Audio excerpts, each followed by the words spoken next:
Bonjour Samuel Laurent, Bonjour. vous êtes consultant international, spécialiste du monde arabe, vous publiez Al-Qaïda en France, publié donc au Seuil aujourd'hui.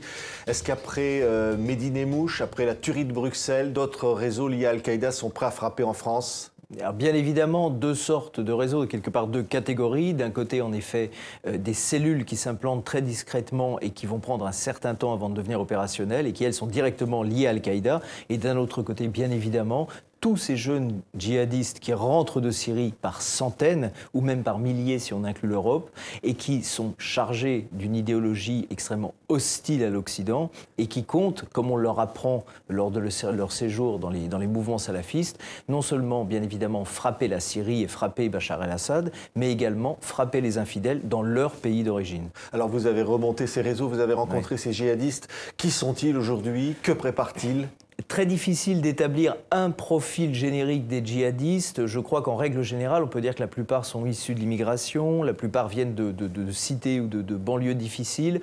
Ce qu'ils préparent, bien, c'est une continuation un petit peu de ce qu'ils ont fait en Syrie, à savoir des frappes, des attaques. D'autres Nemouche, d'autres Mohamed Merah. Voilà, d'autres Nemouche, d'autres Mohamed Merah, à ceci près que Mohamed Merah était très peu formé à la chose militaire. Bon, ça l'a pas empêché de commettre les atrocités qu'on connaît, mais d'un autre côté, ces gens qui rentrent de Syrie, eux, par contre, sont d'excellents combattants qui sont formés donc à la fois au meurtre, à la fois au sabotage, et qui sont tout à fait capables de préparer des attaques comme celle du musée juif, voire éventuellement des attaques à l'explosif, des attentats suicides, etc. Et c'est une réelle menace face à laquelle on est très peu préparé. Alors, vous parlez d'un émir d'Al-Qaïda en France. Vous avez rencontré les leaders d'Al-Qaïda en France. Ils vous ont dit préparer des attentats? Voilà, ça c'est la deuxième branche, c'est-à-dire que c'est quelque part celle qui découle directement d'Al-Qaïda. Il ne s'agit pas seulement donc de loups solitaires, mais il y a des cellules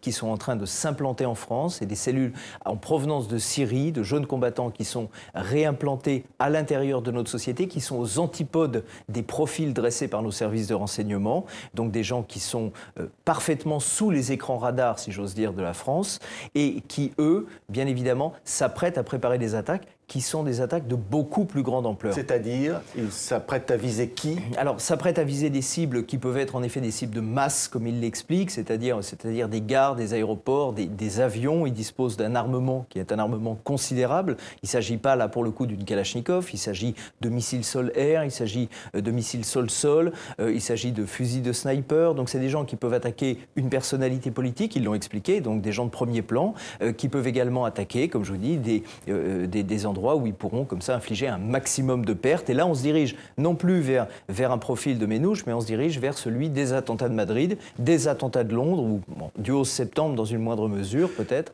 mais dans tous les cas de figure, beaucoup de pertes. Quelle preuve avez-vous de l'existence réelle de ces menaces aujourd'hui? La preuve, elle est évidente. La première, c'est que bien évidemment, je les ai rencontrés. Donc, je les ai rencontrés via un réseau qui m'a conduit depuis la Syrie, puisque je me suis fait inviter par Jabhat el-Nusra en Syrie, qui m'a conduit ensuite en Somalie et qui m'a conduit finalement en France. Donc c'est un réseau que j'ai pu quelque part suivre sans les mettre dans une situation de préjudice, puisqu'ils m'ont montré et dit que ce qu'ils voulaient bien dévoiler.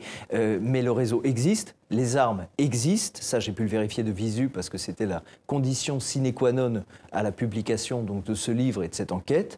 Et fatalement, on est aujourd'hui dans une configuration extrêmement dangereuse. Alors, les services secrets français ne connaissent pas ces personnages, ne connaissent pas ces situations? Les services de renseignement aujourd'hui sont totalement dépassés. On le voit avec encore ce cafouillage donc, de Nemouche qui a été arrêté de façon totalement fortuite par des douaniers. On l'a vu avec Souad Merah, donc les services ont été alertés par les Espagnols. On voit qu'on n'est absolument plus préparé aujourd'hui à la menace qui est en train de peser sur nous en Syrie. Même les réseaux salafistes par lesquels ont transité Ménouche, qui ne sont même pas des réseaux confidentiels, qui ne sont même pas des réseaux extrêmement secrets. Mais en Angleterre, par exemple, les groupuscules d'Anjem Choudary, le pape du salafisme européen, ou encore au Liban, là où il a été, là où s'est rendu Ménouche, à Tripoli, pour aller voir Cheikh Bakri, qui est l'éminence grise du salafisme mondial, qui reçoit des milliers d'Européens. Bon, ça, c'est des réseaux qu'on aurait pu suivre, qu'on aurait pu contrôler, qu'on aurait pu infiltrer. Et en l'occurrence, on s'aperçoit qu'il est passé à travers les mailles du filet, même dans des endroits où il aurait dû être repéré. Thierry. Alors vous parlez de réseau, ça met à mal la théorie du loup solitaire, comme on parle.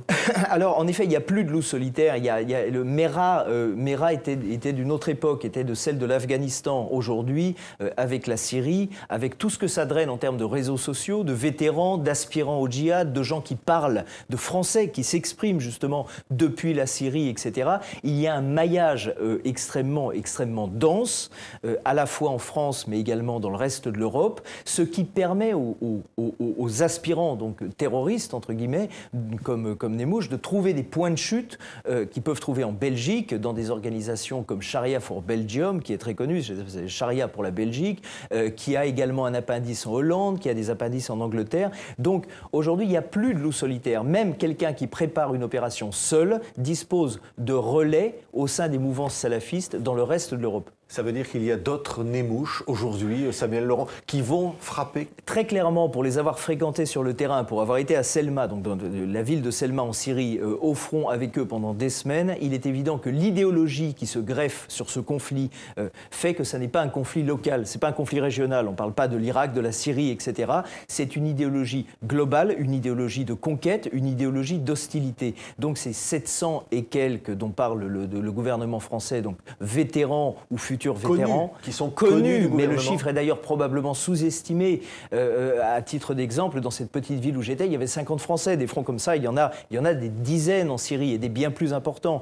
Donc, à mon avis, le chiffre est faible. Quoi qu'il en soit, ces gens qui rentrent, en l'occurrence, sont à l'immense majorité d'entre eux, parce qu'il y a quelques exceptions, mais sont dans leur immense majorité des terroristes en puissance. Oui, vous dites aujourd'hui, le gouvernement ne prend pas la mesure de la menace? Le gouvernement ne prend pas la mesure, n'a pas pris la mesure. Il y a des erreurs colossales d'appréciation qui ont été faites dès le début de la guerre en Syrie. On a sous-estimé le pouvoir d'attraction de cette guerre, on a sous-estimé la facilité avec laquelle on pouvait s'y rendre, et on a sous-estimé également le poids idéologique que ça représentait au retour, puisque ces gens pénètrent dans un univers qui explique très clairement que nos nations, que la République, que l'État européen, les États européens, la démocratie sont des choses impures, sont des imperfections qu'il convient de corriger pour instaurer la charia. Donc on n'est pas dans une configuration différente de l'Irak, du Mali, on est dans une configuration strictement identique. Quand ces jeunes rentrent, ils continuent ce qu'ils ont fait en Syrie.